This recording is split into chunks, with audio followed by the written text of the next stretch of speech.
Кара тизмеден чыгуу жомогун биз 15 жылдан бери угуп атабыз. Маршрут өтө узак болуп жатат. Кереги жок жакка келишимдер даярдай бербей, кереги бар жакка даярдаш керек. Маселе ошону айттым мен. Сіздер бардығынша башаламан кыласыңар да, ушу срокторду айтпай турсаңар. Несени ойлосоңор, бир силер урматтуу президентибизди подставлять этип атпайсыңар.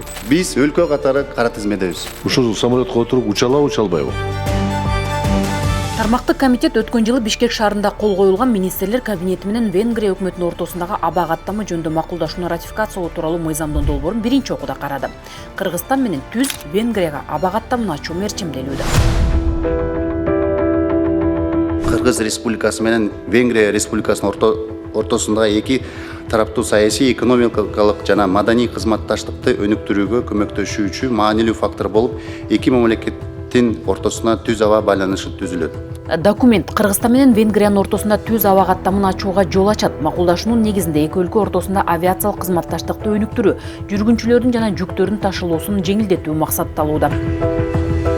Эң негизги биздин максат биз жүргүнчүлөргө ыңгайлуу шарттар түзүп берүүгө. Биздин азыр Европага учканга бир эле көбүнчө Стамбул аркылуу учуп баратат да. Конкуренция жок болгондуктан анча-мынча кээде баарлар да кымбат болуп атат. Ошондуктан эгерде Виза Эйр азыркы аскер конфликтке байланыштуу уча албай атат, бирок эрте кечпи бул конфликт бүтөт. Виза Эйр компания учуп баштаганда конкуренция жаралып туруп, биздин жүргүнчүлөр уже Будапешт аркылуу Европага киргенге мүмкүнчүлүк түзөт. Депутат Улукбек Ормонов мамлекеттин өнүгүшү үчүн өлкө жарандарына түзүлгөн мындай аракетти колдоорун кубаттап, бирок келишим түзүлгөндөн кийин эки мамлекеттин тең кызыкчылыктары бирдей камтылышы керектигин белгиледи. Ушундай келишим түзгөндө албетте эки тараптуу болот. Биз да учушубуз керек, алар да учуш керек бизге. Биз кара тизмеден чыкмайынча биз ошол өзгөчө батыш өлкөлөрүнө биз уча албайбыз мүмкүн.